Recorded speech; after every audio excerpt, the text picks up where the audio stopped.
नमस्कार जय हिंद प्यारे साथियों, कैसे हैं आप सभी लोग। मैं आशा करता हूं आप सभी लोग अच्छे होंगे, स्वस्थ होंगे, मस्त होंगे, तंदुरुस्त होंगे और इसको देखने के बाद ज़्यादा उत्सुक भी होंगे, खुश भी होंगे। देखिए बेसिकली कभी कभी हम ये मानते हैं कि यार कंपटीशन ज़्यादा है तो बाहर निकल जाते हैं। सर बिना कंपटीशन के तो मज़ा ही क्या है जीने में। आप दुनिया में कहीं भी किसी भी लाइन में खड़े हो जाइए, जब तक कंपटीशन नहीं होगा मज़ा नहीं आएगा। तो थोड़ा सा डिस्कस करते हैं कि भाई अब क्या आपकी स्ट्रेटेजी होनी चाहिए, आपकी क्या रणनीति होनी चाहिए और कौन सा वो क्षेत्र आपको दिख रहा है जहाँ पे सबसे ज़्यादा फॉर्म फिल किए गए हैं। क्योंकि railway group D 32,000 plus vacancies हैं, उसके ऊपर 1,08,00,000 से अधिक जो हैं वो आवेदन कर दिए गए हैं। देखिए आप जानते हैं कि हमारा एक बहुत बड़ा देश है, बहुत ज़्यादा आबादी है और बहुत सारे लोग ऐसे हैं जो सरकारी नौकरी की तैयारी कर रहे हैं। और जब 10th पास वाली वैकेंसी कोई आती है तो उसमें भारी भरकम तरीके से आवेदन जो है वो किया ही जाता है। तो हो गया आवेदन, बहुत सारे लोगों ने फॉर्म फिल कर दिया। एक बार ये देख लेते हैं कि किस क्षेत्र से कुल मिला के कितने लोगों ने आवेदन किया है। मैं उम्मीद करता हूँ आपको शायद ये नज़र नहीं आ रहा होगा, मैं इसको जूम करके दिखाता हूँ आपको, ठीक है। मैं इसको जूम करके दिखाता हूँ आपको, एक बार ध्यान से देख लेना। आपने जिस क्षेत्र से आवेदन किया उसको भी देख लेना। अगर हम बात करें अहमदाबाद से, टोटल आवेदन हुए हैं कितने, तो अहमदाबाद से टोटल आवेदन हुए हैं 6,39,296 आवेदन यहाँ पे हुए हैं। अजमेर में आवेदन हुए हैं 3,59,409। बेंगलुरु में आवेदन हुए हैं 2,75,307। इसके अलावा भोपाल में आवेदन हुए हैं 4,50,096, 4,51,096। भुवनेश्वर में अब कुल मिला के आवेदन यहाँ पे हुए हैं सर 2,65,840। बिलासपुर में आवेदन हुए हैं 4,32,897। चंडीगढ़ में आवेदन हुए हैं 10 लाख से ज़्यादा, मतलब 11,60,404। देखो यार चंडीगढ़ अगर आप देखते हो तो वो जोन भी इंपॉर्टेंट है, हर कोई चाहता है भाई किसको मिल जाए ये वाला रीजन, ठीक है ना।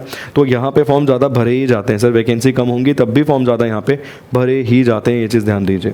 चेन्नई में कुल मिला के लगभग 11 लाख के ऊपर ही फॉर्म भरे गए, 11,12,992 फॉर्म यहाँ पे भरे गए। गोरखपुर में फॉर्म भरे गए 3,62,092। गुवाहाटी में फॉर्म भरे गए 10,72,841। देखो अच्छा खासा क्षेत्र फॉर्म भर दिया उठा के बच्चों ने गुवाहाटी से भी, मतलब गुवाहाटी रीजन भी काफ़ी लोगों ने अच्छा खासा सिलेक्ट किया है। इसके अलावा कोलकाता से 7,93,572 फॉर्म भरे गए। मुंबई से सबसे अधिक, अगर आप ओवरऑल अभी तक देखेंगे सब में ना, सबसे अधिक अगर आप देखेंगे तो मुंबई से फॉर्म भरे गए हैं 15,59,100 फॉर्म यहाँ पे भरे गए हैं, ये भरे गए हैं मुंबई से। पटना से फॉर्म भरे गए हैं कुल मिला के 3,33,972। प्रयागराज से फॉर्म भरे गए हैं 8,61,666। रांची से फॉर्म भरे गए हैं 18,1339। इसके अलावा सिकंदराबाद से फॉर्म भरे गए हैं 9,60,697। तो ओवरऑल अगर आप फॉर्म देखेंगे तो 1,08,22,423 यहाँ पे फॉर्म भर दिए गए हैं, फॉर्म फिल हो गए। तो फॉर्म फिल होने पर ना आपको घबराना नहीं है, आपको ये नहीं सोचना यार मेरे क्षेत्र में इतना कंपटीशन है। देखो यार ऐसा नहीं है कि समुद्र में जितनी मछलियाँ हैं वो सारी की सारी वेल ही हैं, है ना, ऐसा नहीं है। समुद्र में जितनी मछलियाँ हैं वो सारी की सारी वेल नहीं है, बहुत सारी मछलियाँ हैं जो बहुत छोटी हैं भाई, अभी बहुत ही छोटी हैं, ऐसी बहुत सारी मछलियाँ हैं। मगर ये नहीं है कि वेल हमेशा भारी पड़ेगी। कई बार ऐसा होता है कि भाई छोटी मछली बहुत ज़्यादा भारी पड़ जाती है क्योंकि उसे पता है वो छोटे से क्षेत्र से भी निकल सकती है घूम फिर कर, मगर वेल को तो एक बड़ा क्षेत्र चाहिए निकलने के लिए। देखिए दोनों प्रकार की कहावतें इंपॉर्टेंट है, ठीक है। तो जो ये मान के बैठे हम वेल हैं हम फंसेंगे नहीं कहीं, भाई आप भी फंस सकते हो अगर आपने सही ध्यान नहीं दिया। और जो ये मान रहे हमने तो जस्ट अभी शुरू किया है, हम कैसे क्रॉस करेंगे, तो दोनों के लिए सेम उदाहरण है। छोटी मछली कहीं ना कहीं से तैर के पार पहुंच ही जाएगी, मगर वेल को एक बड़ा रास्ता चाहिए निकलने के लिए, ठीक है।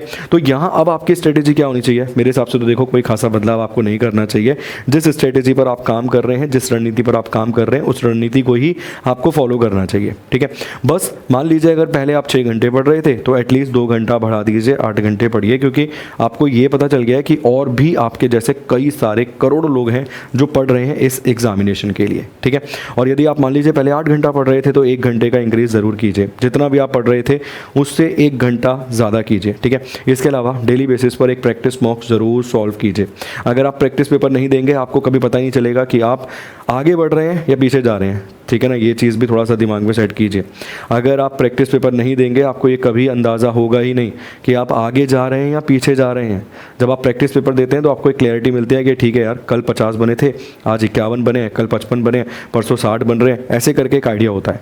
और आपको ये भी पता चलता है कि आपका मजबूत क्षेत्र कौन सा है और आपका कमज़ोर पक्ष कौन सा है। तो मजबूत क्षेत्र को और मजबूत कीजिएगा और कमज़ोर पक्ष को धीरे धीरे करके मजबूत करने का प्रयास कीजिएगा, क्योंकि यकीन मानिए सर अगस्त के आसपास पेपर हो सकता है, अगस्त के आसपास पेपर हो सकता है, इसकी बहुत अच्छी खासी संभावनाएं हैं।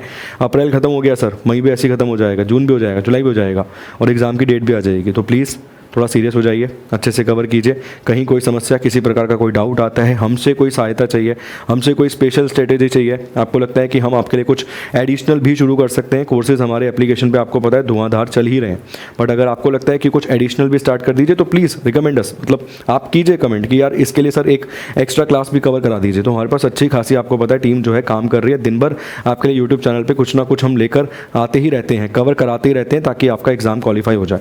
तो अगर आपको लगता है कि नहीं सर एक एडिशनल कुछ और भी दे दीजिए, आप कीजिए कमेंट, हम उस पर भी काम करेंगे। हम हर तरीके से तैयार हैं, हम मानते हैं कि आपकी एक सीट इसमें पक्की हो जाएगी अगर आपने सही तरीके से सही रणनीति पे काम किया, ठीक है। तो ये तो 1 करोड़ से अधिक फॉर्म भर गए, मगर आपको पता है जाते हैं इसमें जाएंगे बच्चे देने के लिए 63%, 64% के आसपास बच्चा दिया आएगा पेपर इसका जाके। तो इसमें वो वाला हाल नहीं होगा कि 47% लोग गए, इसमें यकीनन मानिए 64-65% लोग पेपर देने जाएंगे ही जाएंगे। तो कंपटीशन तो है, बट अब उस कंपटीशन से पार पाने का तरीका हमें स्वयं ही खोजना है। थोड़ी सी हल्की सी स्ट्रेटेजी में 1% ये बदलाव करना है, 1-2 घंटे ज़्यादा करना है, और डेली बेसिस पर अगर प्रैक्टिस मॉक पहले नहीं लगा रहे थे तो प्लीज़ अब शुरू कर दीजिए, ठीक है। कोई अन्य डाउट रहे, किसी प्रकार की समस्या रहे तो प्लीज़ बताइएगा। मैं ये नहीं बताऊँगा भाई प्रति सीट क्या कॉम्पिटिशन है, घबरा जाएगा आदमी, इसलिए कोई आवश्यकता नहीं है, ये मत सोचिए। ये सोचिए एक सीट मेरी पक्की है, ज़्यादा मत घबराइए, नॉर्मल रहिए, ठीक है। जैसे काम तरीके से शांत स्वभाव से पढ़ रहे थे वैसे ही पढ़िए।